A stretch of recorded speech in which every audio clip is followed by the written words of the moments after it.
Bonjour à tous et bienvenue. Alors, j'étais étonnée ce matin quand je me suis réveillée, je me suis dit, waouh, on est entre maintenant les fêtes de Noël et le Nouvel An. Et je pense, comme tout le monde, vous êtes en train de penser, mais qu'est-ce que la saison, l'année qu'on va appeler 2026, qu'est-ce qu'il y a de bon, qu'est-ce qu'il y a de différent, qu'est-ce qu'il y a d'intéressant de la part de notre Dieu dedans. Et tout ce que j'entendais ce matin, c'était les paroles que Moïse avait entendues, Exode chapitre 3. Et quand Dieu, il dit, n'approche pas d'ici, ôte tes souliers de tes pieds, car le lieu sur lequel tu te tiens est une terre sainte. Et ma question, est-ce que nous, on va reconnaître le lieu saint?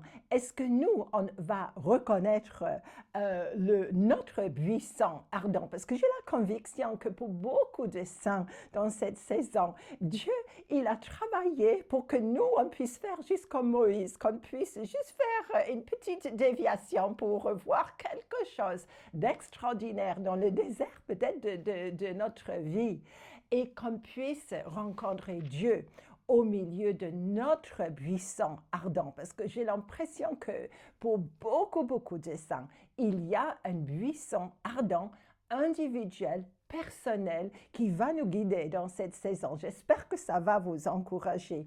Et vous avez tellement de buissons dans le désert. Et normalement, le buisson ne va pas te parler. Normalement, si le buisson brûle, le buisson va être bel et bien consumé et voilà.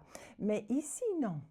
Alors, ma prière pour nous tous pendant cette fin d'année, malgré les fêtes, etc., amusez-vous bien, mais prenons un temps pour reconnaître l'espace saint, individuel, personnel que le Seigneur est en train de créer pour nous.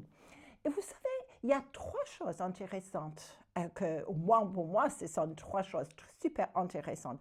Le mot utilisé dans l'Exode pour le désert, c'est Bemidbar. Et de nouveau, ce n'est pas juste un désert de sable. Et ici, l'emphase, je n'arrête pas de le dire, c'est sur la bouche, sur le parler. Autrement dit, c'est là où Dieu parle dans notre désert et nous, on écoute. On n'a pas un grand intérêt à dire quoi que ce soit.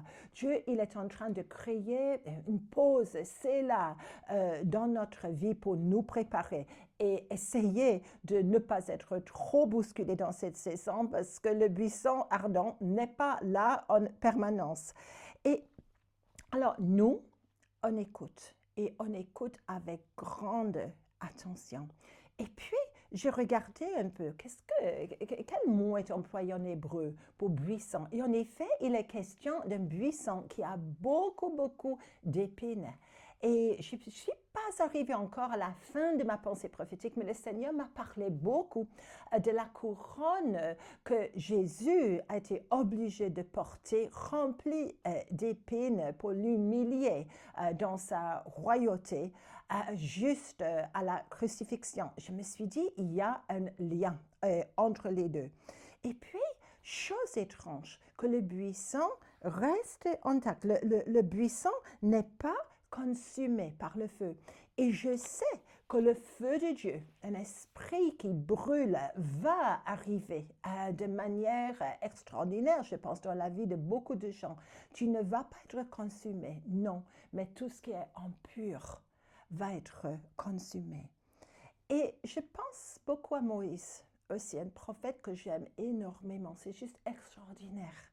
Et il a une fois essayé d'entrer dans son appel d'une manière immature. Et vous savez très bien, il était adopté par la famille royale égyptienne, adopté comme égyptien, jusqu'au moment où il voit maltraitance chez les Hébreux, il n'a pas oublié complètement, et il tue l'Égyptien. Et si vous voulez ne pas être populaire en Égypte, alors tu trahis ta famille adoptée et tu tues quelqu'un qui est égyptien. D'où l'histoire, bien sûr. Pourquoi? Lui, il est en errance et c'est écrit, il faisait paître le troupeau de Jéthro, son beau-père, sacrificateur de Madian. Il mena le troupeau derrière le désert et vint à la montagne de Dieu à Horeb. Et ça faisait longtemps. Et je suppose dans le désert, un jour ressemble plus ou moins à un autre jour. Et Moïse, si vous le voulez, il avait vraiment mal compris l'appel de Dieu. Mais attention, parce que j'ai l'impression que dans cette fin d'année et au début de l'année prochaine, 2026, le Seigneur, il va revenir vers des saints qui ont essayé d'entrer dans leur appel de manière prémature. Et cette fois, il va revenir avec un sérieux. Mais il va essayer de nous intéresser parce que Dieu, il a attendu Moïse. Moi, ma question, supposons que Moïse, il disait, oh mais le buisson n'est pas consumé, mais il passe. Et Dieu, il va dire, mais maintenant, je les attends. Est-ce qu'ils vont reconnaître leur buisson ardent? Est-ce qu'ils vont faire une petite déviation dans leur vie un peu trop désertique maintenant pour voir qu'est-ce qui arrive? Et si Moïse n'avait pas décidé de faire la déviation, peut-être l'appel n'allait pas venir dans sa plénitude, dans la maturité. Et j'ai l'impression qu'il faut être très vigilant et il faut commencer à reconnaître notre buisson ardent, personnel, pour toi seul, pas pour une autre personne, mais pour toi. Et là, il va falloir vraiment attendre le Seigneur. Nous, on écoute. Nous, on reconnaît le lieu saint. Nous, on ôte nos sandales qui ont souillé beaucoup de choses et on reconnaît la sainteté de Dieu. Et il y a des appels qui vont être renouvelés dans cette période avec une maturité que la personne concernée n'a jamais vraiment connue.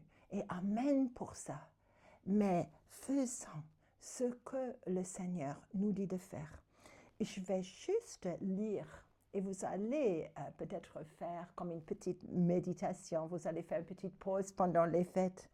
L'ange de l'Éternel, verset 2, apparut à Moïse dans une flamme de feu au milieu d'un buisson. Et Moïse regardait, voici le buisson était tout en feu et le buisson ne se consumait point. Et Moïse dit, je veux me détourner pour voir quelle est cette grande vision et pourquoi le buisson ne se consume point. Restons curieux, même si notre vie en ce moment peut être un peu désertique. Et l'Éternel vit qu'il se détournait pour voir.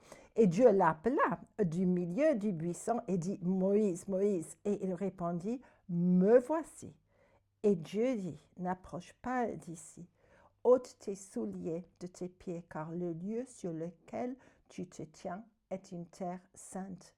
Il ajouta, je suis le Dieu de ton père, le Dieu d'Abraham, le Dieu d'Isaac et le Dieu de Jacob. Et Moïse se cacha le visage, car il craignait de regarder Dieu. Seigneur, je prie pour tes saints dans cette saison, que chacun puisse reconnaître leur rendez-vous avec le buisson ardent que tu as fasciné pour eux, qu'ils puissent reconnaître ta sainteté. Et même quand on n'ose pas regarder la face de Dieu, qu'on puisse respecter, qu'on puisse vraiment être là, curieux, oui, mais curieux aussi pour recevoir les ordres et les appels qui sont disponibles dans leur maturité dans cette saison.